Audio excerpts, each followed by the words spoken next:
am Beardmohbox, and what you are looking at here is a little bit of gameplay with Robert Griffin III as the quarterback for the Cleveland Browns.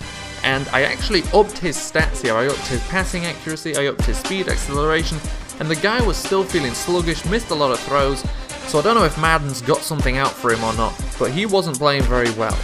And I quickly wanted to touch on my expectations for RG3 with the Browns, and as much as I want to be able to say I think he will make a comeback here and that Hugh Jackson will get the best out of him, I simply just don't know. I don't think he'll do badly, I don't think he'll do well, I just don't have a clue what I expect from him. I think the Browns are still lacking in the skill position players to really help him out. They don't have a star running back, they can have a star wide receiver if Josh Gordon gets reinstated and plays the entire season, but I just don't have good hopes for what he has around him, so I'm just not sure whether he will succeed. I'm happy to sit back, watch with no pre-created ideas of what's going to happen. I'm just happy to go and see what happens this next season. I am interested in what you think will happen with RG3 in Cleveland, so if you have an opinion, please leave a comment.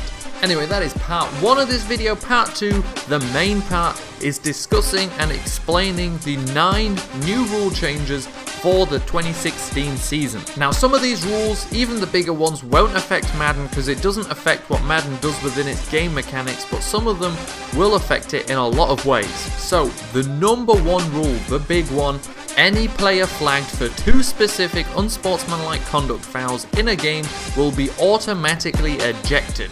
Now, obviously, the important part here is, what are those 2 unsportsmanlike conduct fouls? What is included in that?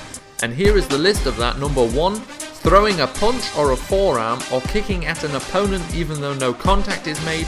Number 2, using abusive, threatening or insulting language or gestures to opponents, teammates, officials or representatives of the league. And number 3, using baiting or taunting acts or words that will engender ill will between teams. Now, all of this pretty much targets directly what happened between the Giants and the Panthers last season.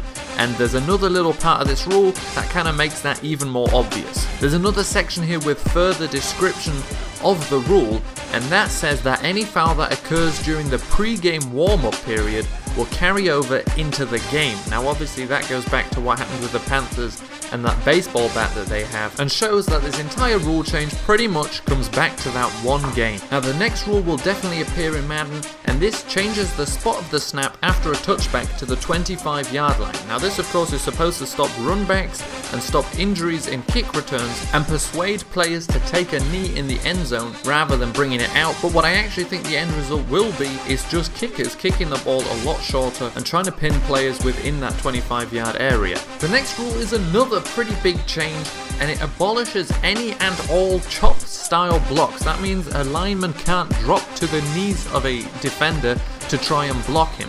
Now, I think that's fair because if you're in the NFL, you should be good enough to block anybody stood straight up. It's going to be a bit of a difficult transition for a couple of players, but considering the amount of defensive players that do get injured from blocks like this, I think it'll be worth it. On to the next change, which is a tweak to the injury reserve designated to return rule, which essentially means teams don't have to designate a specific player to return from IR, meaning that after 6 weeks they can take any one player off it in one season. Now, this one's a change that we won't really notice in the NFL or on Madden because this allows offensive and defensive play callers to use the headset communication system whether they are on the field or in the booth. Now, I'm not too sure how many teams this would actually affect, but Pete Carmichael, the offensive coordinator of the Saints, to the best of my knowledge, spends a lot of time in the booth rather on the sideline, meaning that he hasn't spent a lot of time calling plays. And I don't know whether that's changed or not over the past few years,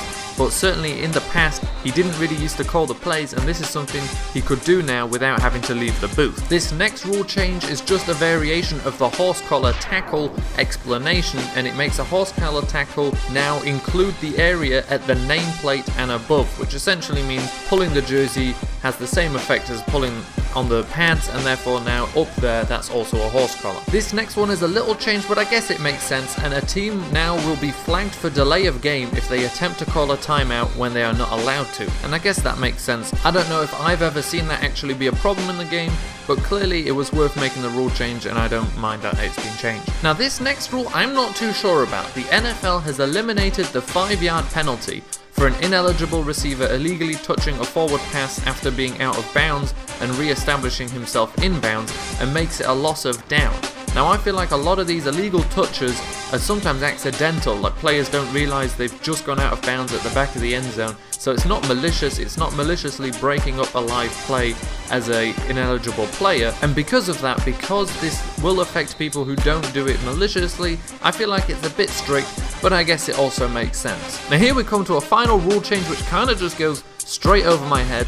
The NFL has eliminated multiple spots of enforcement for a double foul after a change of possession. I don't really know what it means, what it's changing in all honesty, but I guess what it really means quite simply, if there's a double foul after a change of possession, there's only one spot of enforcement. It's as simple as that, if you can call that simple.